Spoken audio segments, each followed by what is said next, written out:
So who's this book for? It is my sincere hope that clinicians from any healthcare profession that uses massage techniques in clinical practice will be able to find valuable information in this edition. We've included a lot of content for instructors and students in clinical programs at different levels. And I also believe that practicing clinicians will be able to have a great reference in this book, as well as guidelines for learning new techniques, understanding the evidence, and refining their practice. This edition has got two themes. The first theme is putting evidence into practice, and that's in recognition of where we are today. The fact that we now understand that evidence is an integral part of everything that we do when we provide daily clinical care. The second theme is putting outcome-based massage into practice. Back in 2001, Paul and I, in the first edition, coined the phrase outcome-based massage to describe the systematic treatment approach in which therapists provide massage interventions with the goal of achieving specific outcomes and goals that are tailored to address each client's unique needs, presenting ideas, issues, and preferences. In other words, we recognize that two clients with the exact same clinical condition may present with different impairments and goals and require a different treatment. In delivering these two themes within this book, what we've done is we've assumed that therapists want to provide outcome-based massage treatments, and so we highlight the strategies that clinicians can use for applying the principles of outcome-based massage in their day-to-day care. Part 1 outlines the principles of outcome-based massage, while Part 2 shows clinicians how to apply these principles to the treatment of clinical conditions and wellness. In order to achieve these broad themes, in the third edition, I had the privilege of putting together and working with a stellar multidisciplinary team in which we brought together massage therapists, physical therapists, and physicians who not only brought their clinical expertise, but also their knowledge of evidence-based practice, interpersonal and ethical issues, understanding of examination techniques, the scientific basis of massage, and the education of clinicians. So let's look at Part 1. Part 1 integrates the four components of outcome-based massage. Chapter 1 introduces outcomes, impairments, goals, and how they fit within outcome-based massage.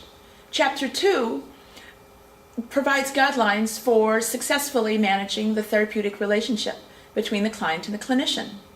Chapter 3, on evidence, outlines the evidence for massage as it exists today, the issues in the evidence, and how we can use evidence-based practice within outcome-based massage.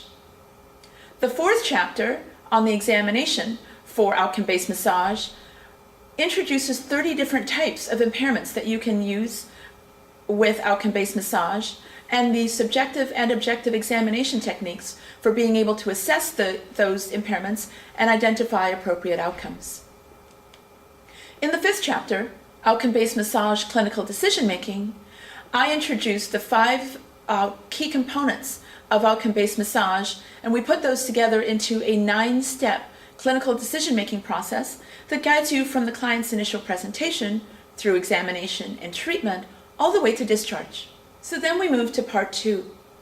In Part 2, we now focus on applying these principles to daily treatment. Chapter 6 teaches you how to prepare yourself physically and psychologically for treatment, and also how to prepare your materials and your patient for treatment. Then we get to the core 6 chapters on techniques, where we have superficial reflex techniques, superficial fluid techniques, neuromuscular techniques, connective tissue techniques, passive movement techniques, and then finally percussive techniques, where we give you detailed instruction on how to perform the techniques, but we also explain how the technique works, the evidence for each technique, how you use the technique in practice, complementary techniques, cautions, contraindications, that's accompanied by over 400 photographs and 70 videos. From there, we teach you how to put these techniques together into sequences. Initially, just how to order these techniques, and then how you order and progress them to be able to achieve specified clinical outcomes. And then we get to Chapter 14. This is an important new addition for the third edition. In Chapter 14, entitled Application of Outcome-Based Massage to Clinical Conditions and Wellness, We provide guidelines for developing and progressing interventions to address 30 different kinds of outcomes.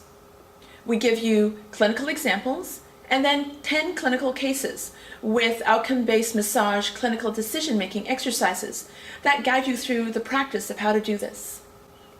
And then we wrap that up with the quick treatment guides. We did a survey of clinicians, and we found the 16 most commonly treated conditions for which they use massage techniques. And we provide you with the anatomy, physiology of those conditions, as well as relevant examination techniques, the key impairments, the massage techniques that you can use, as well as complementary techniques, helpful hints, cautions, and contraindications. We have a host of other additional features in this new edition. More clinical cases, takeaways of key points in each chapter, an updated glossary, and so much more. And I hope that in Outcome-Based Massage Edition 3, that you will find information that you can read and that you can put into practice.